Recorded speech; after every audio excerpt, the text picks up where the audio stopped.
Hello everyone, I'm Himani and welcome to another episode of Wellness Mantra.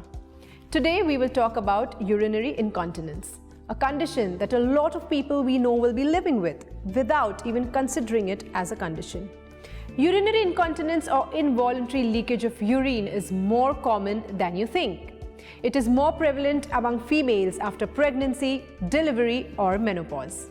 It is common for females to assume that this is a part and parcel of life and growing old.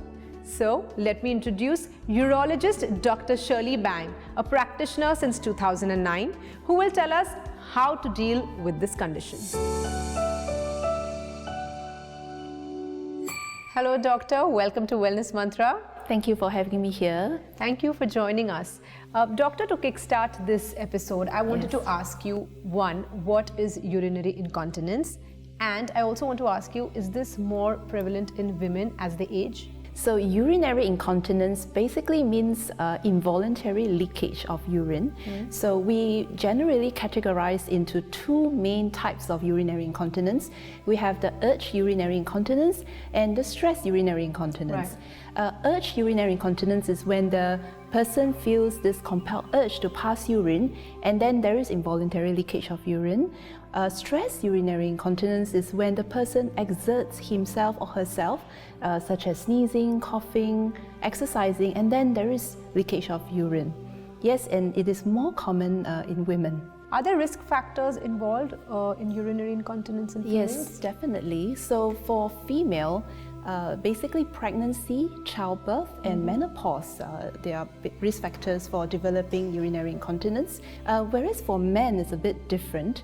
Only if the man goes under some kind of surgery to the prostate or the external sphincter area, then they develop stress urinary incontinence. Is there a way to diagnose if one is suffering from urinary incontinence, whether it is stress related or urge related, and is there a way to bring it under control? Okay, so generally when the patients come to see us, with the patient's story and clinical assessment, we are able to make a clinical diagnosis between urge urinary incontinence versus stress urinary incontinence. Okay. But the scientific diagnosis is usually made before any invasive treatment with urodynamic study.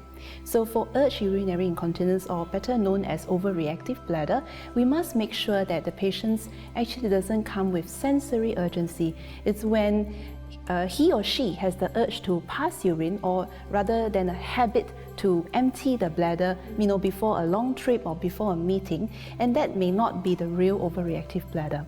And then you mentioned how do we get under control with these two different conditions. So once we diagnose the different urinary incontinence, for urge urinary incontinence or overreactive bladder, the mainstay of treatment would be bladder training and medication. And then for stress urinary incontinence would be pelvic floor exercise, and then followed by vaginal laser or tape surgery. Doctor, you mentioned about bladder training. Now that's a very interesting concept and a lot of us struggle with it. Could you tell us how important it is and how does one do bladder training, if there's a term? Okay, so I'll give you a scenario. For some women, we do have a habit in holding on to your bladder, especially if we know that we can't find a clean toilet or we can't find a toilet, or sometimes we even stop ourselves from drinking fluid so that we don't have to go. But that's wrong because you increase your risk of getting a bladder infection. So if you have an urge to pass urine, but you know that there's not much urine in your bladder, don't make it a habit to just go to the toilet and, just to squeeze out a little bit of urine. So what you can do is that you can sit down, you can do deep breathing, or even for some women, they can actually do meditation. The urge of urination will go down after 2 to 3 minutes. And then you wait for the second wave to come. And then when the second wave comes, you try to hold it down. If you can't, you pass urine and you do note how much of volume that you pass out. If you're able to pass out 350 to 400 mils, that's a very healthy bladder volume. Then you remember, only when the second wave of urgency comes, then you pass urine. It's also very useful for you to keep a bladder diary to see your voiding habits, and then you make adjustment according to that. Right. Yes. I'm sure, doctor, this is a condition that not many of us or nobody of us would want to live with. Yes. So are there any treatments available for this, to cure this? Yes, of course. So first of all, you need to see the urologist, and then we will determine which kind of urinary incontinence that you're suffering for. If I'm focused on stress urinary incontinence, pelvic floor muscle exercise would be the most basic form of treatment. And then if that doesn't work, then we'll progress to vaginal laser to tighten the collagen around the urethra. Right. And then if that doesn't work, then we'll go on to surgery or insertion of tension-free tape that will help with the continence. So there are treatments available? Yes, definitely. Great. Finally, doctor, what is your mantra on keeping our bladder more under control, men or women? Okay, so my mantra is mindfulness about our avoiding habits. So number one is, if you do suffer from any urinary condition, be it urinary incontinence, you need to seek help to rule out red flags such as infection, stone, or any underlying malignancies.